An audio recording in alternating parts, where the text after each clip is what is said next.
Hey, what's going on? Just got back a little while ago from the Lancaster Jazz Club in the Kitchener-Waterloo area.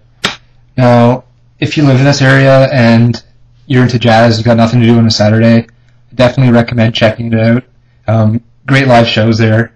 Yeah, and it's good. It's a good live scene. So check it out if you're into jazz. But let's get back into the album review here. Yes, it's Stabat Mater. This is the first full-length release from this particular band. By band, I mean person, because this band only has one member. That, of course, is Miko Aspa, who's also the only member of Clandestine Blaze, also the lead singer from Despa La Mega, and he's also basically the guy in charge of Northern Heritage Records, which is where I picked this up from. I actually had this one shipped in from Finland, because basically there's no other way for me to get it that I know of. Now, in terms of describing the style of this album at a high level, this type of music would be considered to be funeral doom metal, but that's not really a style I'm particularly familiar with. So in terms of describing, the influences and musical references I heard while listening to this release, I would definitely say that I could hear a distinct doom metal influence and sort of a black metal tinge to it as well. So that's basically what I heard listening to this album, but there are definitely unique elements and aspects to this that don't come from either of those two particular categories of music, which I'll get into as I describe the music on this album.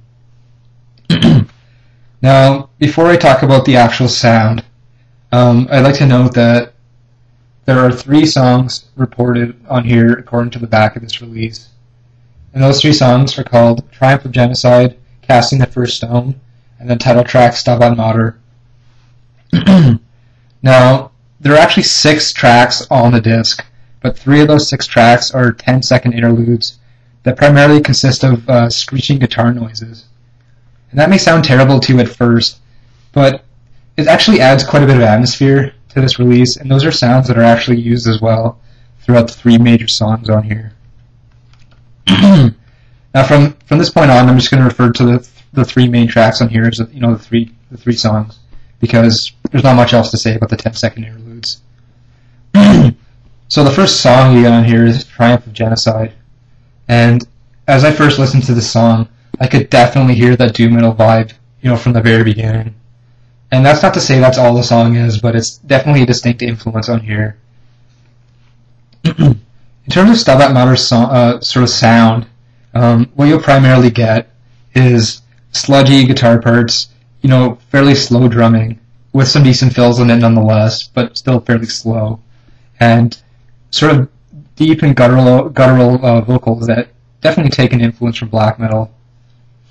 Even though they're fairly unique, they don't sound like they're ripped off from any particular band or anything like that. And that's basically what you hear from most of these songs. Like, those are the main musical aspects going into them. Now, the other things you will hear sometimes, for example, in this first track, is lighter tones. Like, it sounds like there's sort of synth coming in there, or possibly some sort of guitar effect that feels very more lighthearted and a little bit more floaty than, the main sludgy, doom metal-y aspects of the primary guitar work. And that's one thing this band does very well. It sort of plays the emotions, the ups and downs, and it keeps it from sounding like it's too sludgy and you're sitting in a swamp listening to this album or something like that, which is one of the problems you hear in some of these styles of music, as you may have heard me talk about in my Merrimack review. So on this particular song, that definitely comes into play. And what keeps the track interesting is that it has some of the faster parts out of the whole album toward the end of the song. So this is a song that's definitely pretty straightforward, but has those influences thrown in and that tempo change to keep it quite interesting. Now on to the second main song, Casting the First Stone. Now this song takes sort of a different approach, and what it does instead of progressing in that sort of way is it actually uses more layering, so that even if the song doesn't feel like it's moving as much as, say, the first track, you can definitely hear those different elements coming in and combining in sort of an interesting way. And you'll hear that definitely on that song. I mean, that's the way it does the atmosphere, and it does it quite well. And you'll hear some interesting elements coming into it as well that you are not maybe familiar with from other bands in the, say, black metal or the doom metal genres of music. And that would be definitely that sort of screechy guitar sound, which they use quite a lot on this release, actually, and they use it in a tasteful way. I find it quite amusing that a band can take such a distasteful or, not appealing, unappealing sound and actually make it a artistic part of their music. So I have a lot of respect for this particular band in that regard. Now, what you get on the final track here, called Stabat Mater, is a set of different sort of parts sequence one after the other. And this is definitely like a 20-minute experiment in music, and something I think they pulled off very well, and something I've never really heard anybody do in this exact same way as they did on here.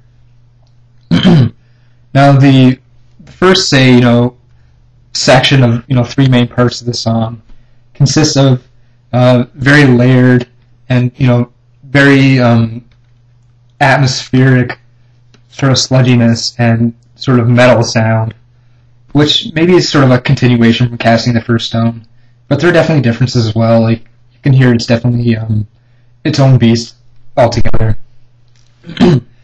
After listening to that for quite a while, this particular song leaves definitely an impact and a lasting impression, because that first section of the song is actually one of the few parts in this album that feels like it actually has, guitar riffs written.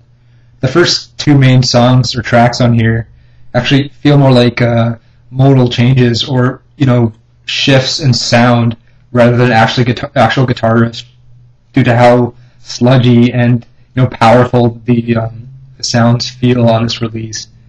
So that's definitely something different on this song. You'll hear actually a resemblance of sort of actual guitar riffs, more similar to other styles of music, though this is definitely a unique song in its own right.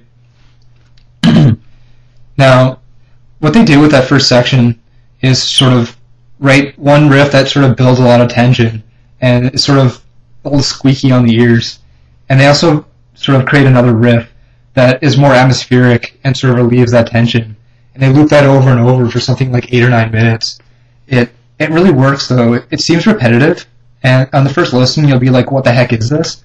But after listening to this for the second and third time, it sort of started to appeal to me more and more, and it sort of was like building up a roller coaster and releasing that tension that was built through that process.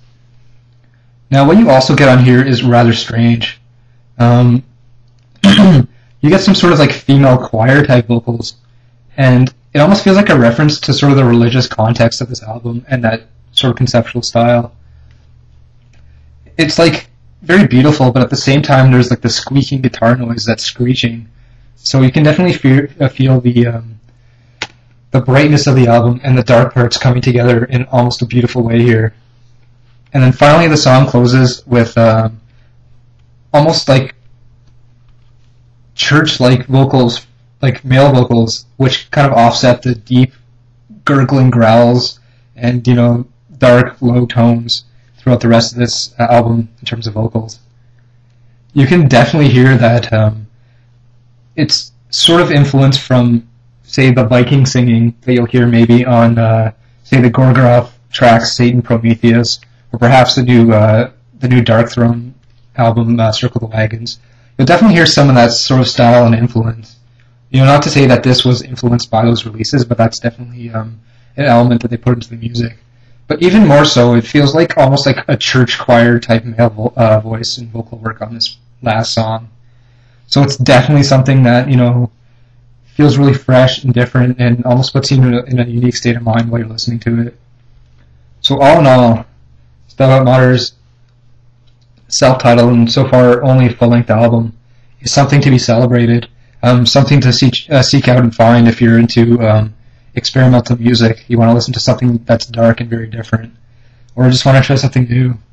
Or if you're a fan of doom metal or black metal, or both like I am, this is something to definitely look into and something to check out. You won't bump into it in a popular music store, but it's one of those albums that, in my opinion, is worth seeking out regardless of the cost. Now, thank you very much for watching this review, and hope you have a great rest of your weekend. Bye for now.